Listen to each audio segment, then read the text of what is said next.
Sekarang, kita geser pelan ke sisi kedua, sawah. Kalau uang di bank bisa terpengaruh oleh sistem, maka apakah ada sesuatu yang nilainya lebih dekat ke realita kehidupan? Dan di sini, kita mulai masuk ke sawah. Sawah itu sederhana, tapi justru kesederhanaannya itu yang bikin dia menarik dalam konteks krisis. Karena dia nggak berdiri di atas angka, dia berdiri di atas kebutuhan dasar manusia.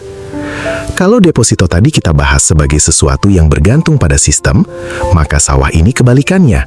Dia lebih dekat ke hal yang paling dasar dalam hidup manusia, makan. Dan di situ letak kenapa banyak orang menganggap sawah itu tahan krisis. Karena mau ekonomi bagus atau buruk, orang tetap butuh makan. Coba kita bayangin kondisi ekstrim lagi. Ekonomi lagi kacau, harga-harga naik, uang jadi kurang bernilai, dan orang mulai lebih selektif dalam belanja. Di situ, kebutuhan paling pertama yang nggak bisa ditunda adalah makanan, dan sawah ada di sumbernya. Sekarang kita lihat dari sisi sederhana.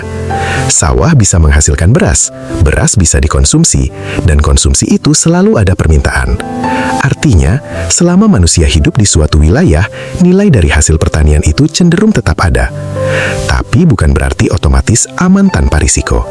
Karena sawah juga punya realitasnya sendiri. Ada musim, ada cuaca, ada gagal panen, ada biaya perawatan, ada harga jual yang bisa naik turun tergantung kondisi pasar. Jadi kalau kita jujur, sawah itu bukan aset tanpa risiko, tapi aset yang risikonya beda jenis dibanding deposito. Kalau deposito risikonya lebih ke sistem keuangan dan inflasi, maka sawah risikonya lebih ke alam, produksi, dan operasional. Dua-duanya punya tantangan masing-masing. Tapi ada satu hal penting yang sering bikin sawah terlihat lebih kuat saat krisis. Dia menghasilkan sesuatu yang nyata. Bukan angka, bukan janji bunga, tapi produk yang bisa dikonsumsi langsung. Dan di masa krisis, hal seperti ini biasanya punya daya tahan psikologis yang kuat. Kalau kita bandingkan secara kasar, deposito stabil di sistem, tapi rentan nilai saat inflasi tinggi. Sawah lebih fluktuatif secara operasional, tapi punya nilai kebutuhan dasar.